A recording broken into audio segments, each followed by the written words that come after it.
లోనికి వారిని నడిపించండి ప్రభా. వారికున్న బలహీనతల్లో నుంచి, వారికున్న ఆపదల్లో నుంచి ఆనాడు నినేవ పట్టణంపై, చిన్న పట్టణమైన నీ కృప ఆ పట్టణంపై ఎంతగా ఉందో అలాగే ఈ వెంకటతిప్ప అనే గ్రామమును మీరు దీవించండి ప్రభా. ఈ దినము వెంకటతిప్ప గ్రామములో రక్షణ సువార్తను ప్రకటించుటకు సహాయం చేయండి. ఈ గ్రామంలో ఏ చీకటి, ఏ దురాత్మలు, అపవాది ఎక్కడ కూడా గలిబిలి లేకున్నట్లుగా వారిని తొలగించండి. ప్రేమ మా ప్రజలు కూడా తెలుసుకుని నీ రాజ్య వారసులుగా శుభప్రదమైన నిరీక్షణలో పాలు పొందడానికి సహాయం చేయమని ఈ సువార్త భాగం తండ్రి. ఆమె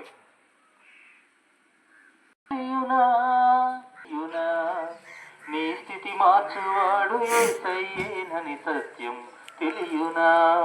నిన్ను ప్రేమించే వారొకరున్నారని వాస్తవం తెలియునా. వారే మోసంతో నీ గుండెనే చీల్చిన, నీ సొంత జనులేని ఆశల మేడలు అన్నీయూ కూల్చిన, ఊహించని జరిగిన అవమానం మిగిలిన, ఊహించని జరిగిన అవమాని వాస్తవం తెలియునా. నీ స్థితి మార్చువాడు యేసయ్యేనని సత్యం తెలియునా. నేను ఓదార్చువారు ఒకరున్నారని వాస్తవం తెలియునా. వాస్తవం తెలియునా. నీ స్థితి మార్చువాడు యేసయ్యేనని సత్యం తెలియునా. నేను ఓదార్చువారు ఒకరున్నారని వాస్తవం. క్రీస్తు నామములో వెంకటతిప్ప గ్రామ ప్రజలందరికీ శుభాభివందనాలు తెలియజేస్తున్నామండి. ఈరోజు సాయంత్రకాలంలో మీ మధ్యకి రావడానికి ప్రభు మాకు ఎంతగానో సహాయం చేశారు. దేవుడు చెప్తున్న ఒక మాట, దేవుడు లోకమును ఎంతో ప్రేమించెను అని రాయబడింది. దేవుడు లోకమును ఎంతో ప్రేమించెను అనే మాటకి మనం ఆలోచిస్తే, దేవుడు లోకాన్ని ఏం ప్రేమించాడండి? చెట్లు, కొండలు, పర్వతాలు, లోయలు, సముద్రము ఇవా ప్రేమించేది. దేవుడు లోకంలో ఉన్న అంద చందాలను ప్రేమించలేదండి. అంటే మనుషులను ప్రేమించాడు, అనగా మనలందరినీ ప్రేమించాడండి.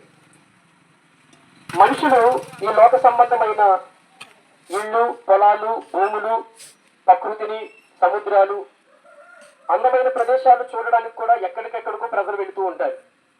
కానీ దేవుడు లోకమును ఎంతో ప్రేమించెను అనే మాట, ఏం ప్రేమించాడు యేసయ్య అంటే మనలందరినీ ప్రేమించాడు. ఎంత ప్రేమించాడు అంటే మనల్ని పరలోకానికి తీసుకెళ్లే రీతిగా ఆయనే భూమి మీదకి మానవ శరీరాన్ని ధరించుకుని వచ్చాడండి. మానవ శరీరాన్ని ధరించుకుని ఈ భూమి మీదకి వచ్చి మనందరి కొరకు ఆయన మన పాపములు, మన శాపములు తీసివేయడానికి కొరకై మన శిక్ష అంతా కూడా ఆయన ధరించాడండి. కాబట్టి యేసుక్రీస్తు ప్రభువారు మతాన్ని మార్చడానికి రాలేదండి, మనుషులను మార్చడానికి వచ్చాడు. మరొకసారి చెప్తున్నాను, యేసు ప్రభువారు హృదయాలను మారుస్తాడండి. ఒకప్పుడు మా జీవితాలు కూడా భయంకరమైన చెడు అలవాట్లతో ఉండే ఈ జీవితాలను మార్చినవాడు. మద్యానికి, అనేకమైన చెడు వ్యసనాలకు అలవాటైన మా జీవితాలను, మరి ఈ లోకంలో గౌరవము, విలువ అని తెలియని తత్వంలో ఉన్న మా జీవితాలని మార్చిన దేవుడు యేసయ్య. కాబట్టి యేసు ప్రభువారు ఈ లోకంలోనికి మానవ శరీరాన్ని ధరించుకుని మనందరికీ మాదిరి చూపించి, ఆయన మన పాపము, శాపములన్నిటికీ బదులు ఆయనే చనిపోయి మనలందరికీ పరలోకం ఇవ్వడానికి ఆయన స్థలం సిద్ధపరచడానికి వెళ్ళాడండి. కాబట్టి మరికొన్ని రోజుల్లో, అనగా మరికొన్ని కాలంలో యేసు ప్రభువారు మళ్ళా తిరిగి రానై ఉన్నాడు.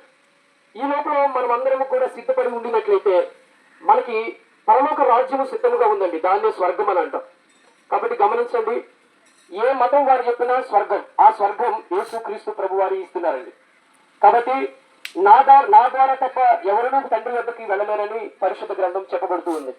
కాబట్టి మీరు యేసుక్రీస్తు ప్రభువారిని గొప్ప రక్షకుడని, ఆయన సృష్టికర్తని ఎవరైతే విశ్వసిస్తారో వారు నిత్య జీవమునకు, అనగా పరలోక రాజ్యానికి వెళ్ళడానికి గొప్ప మార్గం ఉందండి. విశ్వసించిన వారు రక్షింపబడతారు.